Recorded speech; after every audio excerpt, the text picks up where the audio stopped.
Assalamualaikum warahmatullahi wabarakatuh. Kembali lagi di channel Surya Atmojo.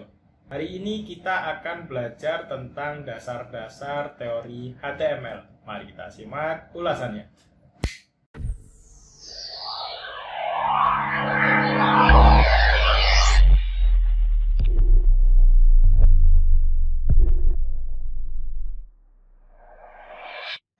Oke, pada video ini saya akan membahas mengenai pendahuluan HTML, dimulai dari apa sih HTML itu atau singkatan dari Hypertext Markup Language.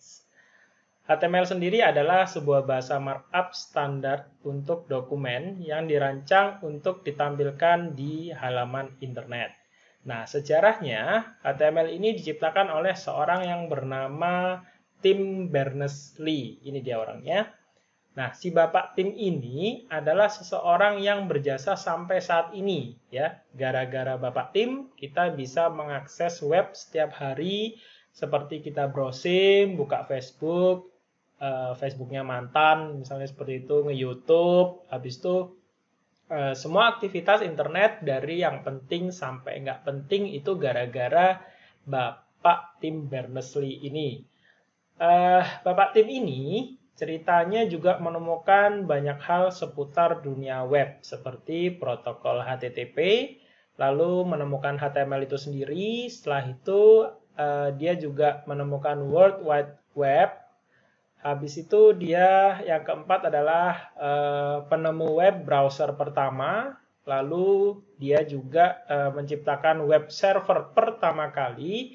Dan yang terakhir adalah beliau juga menciptakan web page pertama, ya, seperti itu. Hanya satu sih yang dia belum temukan, yaitu mungkin protokol menemukan mantan kalian yang hilang, itu dia belum bisa menemukan, ya, kira-kira seperti itu.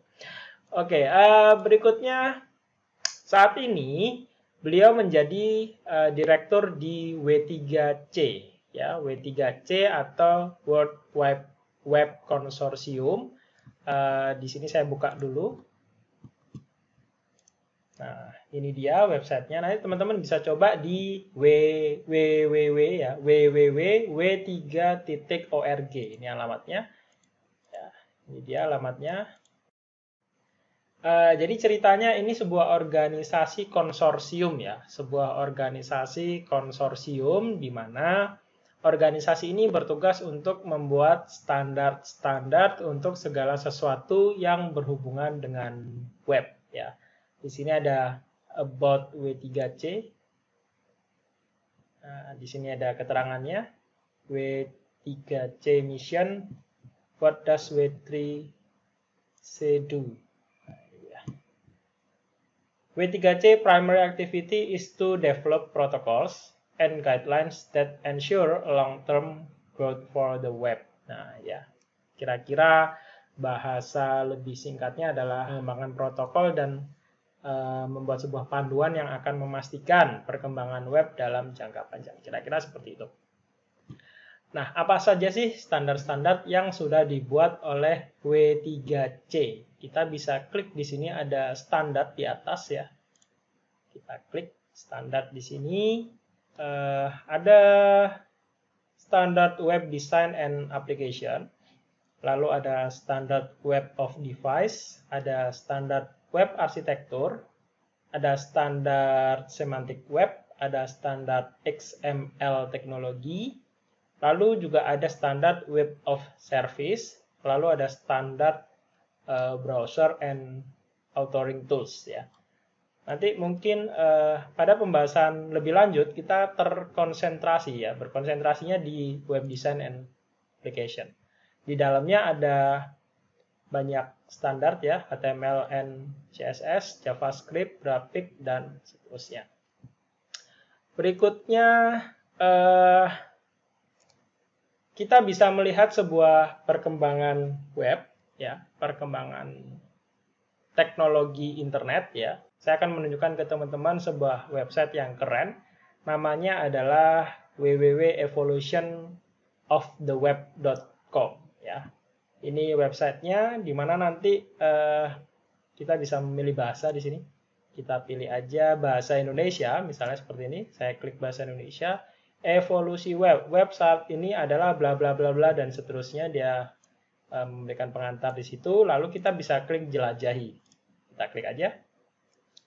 Nah, di website ini isinya sebuah sejarah ya, timeline sejarah perkembangan teknologi internet mulai dari tahun 1990 ya, sebelah kiri ini 1990. Di tahun 1991 ada HTTP. Kita bisa klik, bisa tunjuk ya, bisa tunjuk kursornya di sini ada HTTP. Nah, jika kita klik selengkapnya, klik seperti ini, nanti dia akan membuka ke Wikipedia. Ada keterangannya di Wikipedia. Nah, ada garis-garisnya seperti ini. Ini tampilan webnya keren menurut saya, keren sekali. Di tahun 1991 ada berkembang HTML1 ya, HTML1 di sini, Hypertext Markup Language ya.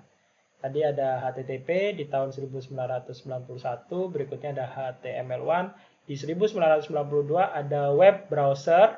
Web browser pertama itu namanya adalah Mosaic ya. Ada Mosaic, lalu ada Netscape, ada Opera, ada Internet Explorer, ada Safari juga, ada Firefox, ada Chrome ya. Yang paling sering kita pakai mungkin di belakangan ini ya, ada Safari, Firefox, Chrome seperti itu.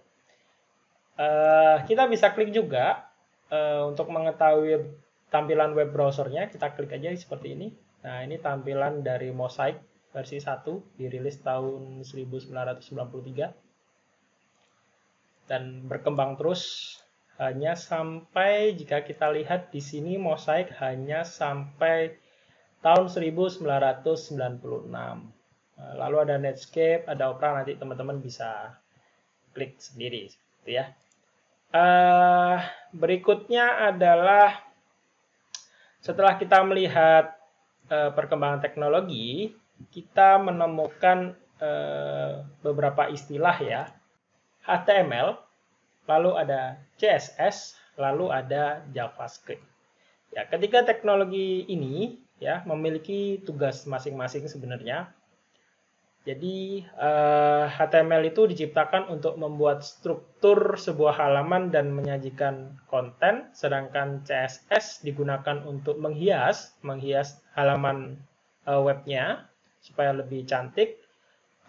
Dan sedangkan JavaScript itu digunakan untuk kita membuat interaksi halaman web ya, dan masih banyak lagi sebenarnya fungsi JavaScript agar halaman web itu bisa jadi lebih bagus ya, atau lebih powerful.